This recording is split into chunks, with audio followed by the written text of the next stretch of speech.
We've all seen the promise online. Open a few credit cards, and suddenly you're flying international first class for absolutely nothing. But the banks offering these perks aren't running charities. Every point, lounge pass, and welcome bonus is funded by two sources: the interchange fees charged to merchants every time you swipe, and the crushing interest paid by customers who fall behind. The entire credit card ecosystem operates on a simple, brutal division. It is designed to extract maximum profit from the disorganized while handing massive payouts to the highly disciplined. This chart shows exactly how that division plays out.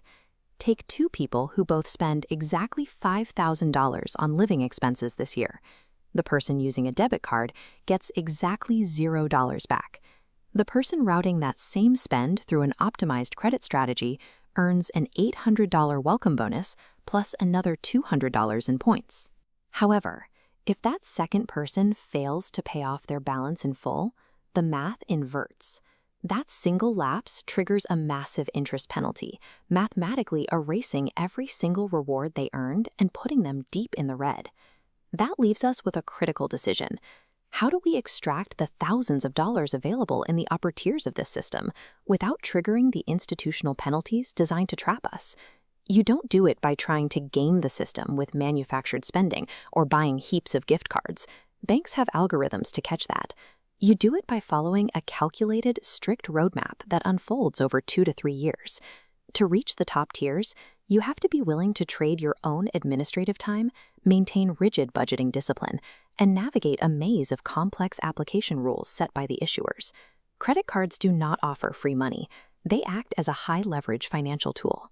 The mandatory cost of those luxury rewards is perfect, uncompromising operational discipline.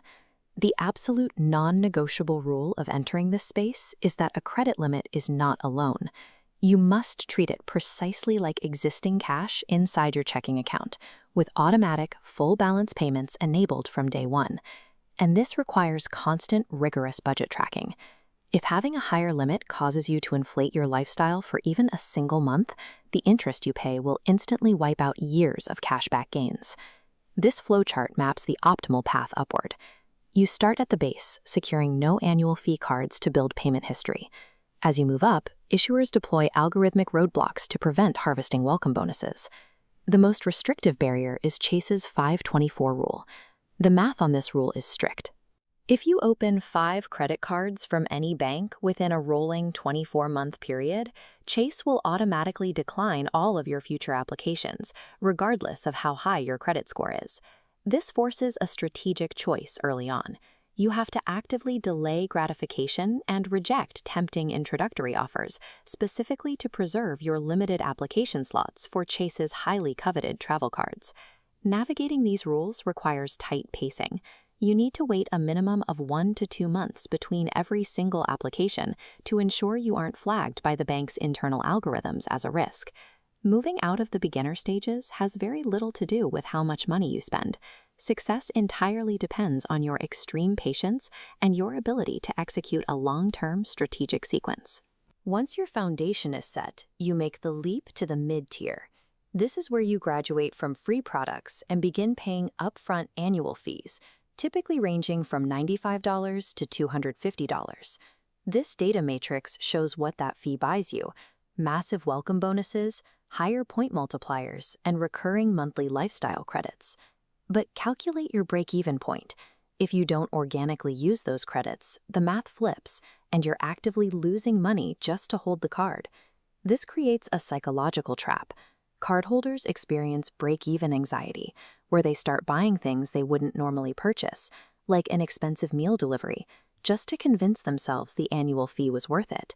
If you navigate the fees and collect your welcome bonuses, you arrive at the ultimate objective of the mid-tier game: redeeming those accumulated points for the highest possible value. The standard bank portal usually gives you exactly 1 cent per point. But if you bypass that portal and move your points directly to the bank's airline and hotel transfer partners, the yield changes completely. Those transfer partners are the exact mechanism that turns everyday grocery purchases into heavily subsidized international premium cabin travel. It's pure arbitrage. By moving your points to a frequent flyer program at the right time, you can take 80,000 points, normally worth $800 in cash, and book a business class flight that would otherwise cost $2,600. The catch is the workload. Finding these specific award flights requires you to spend significant administrative time monitoring third-party flight deal alerts, and you must maintain a high degree of flexibility with your travel dates. Generating outsized travel rewards is effectively an administrative part-time job. The financial value you extract is immense, but it is entirely actively earned. The banks will never hand it to you passively.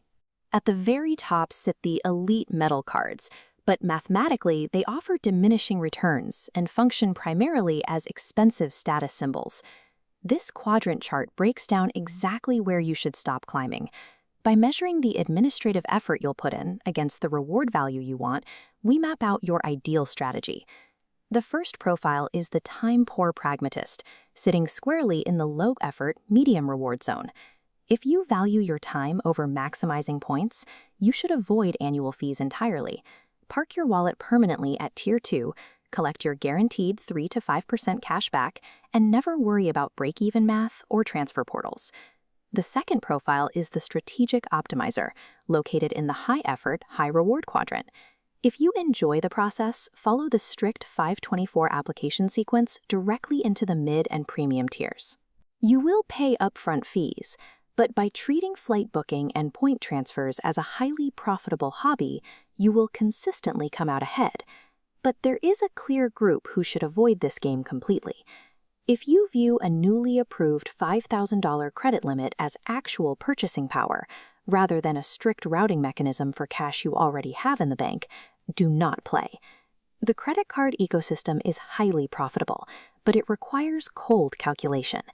It only becomes a winning game when your baseline financial habits guarantee you will never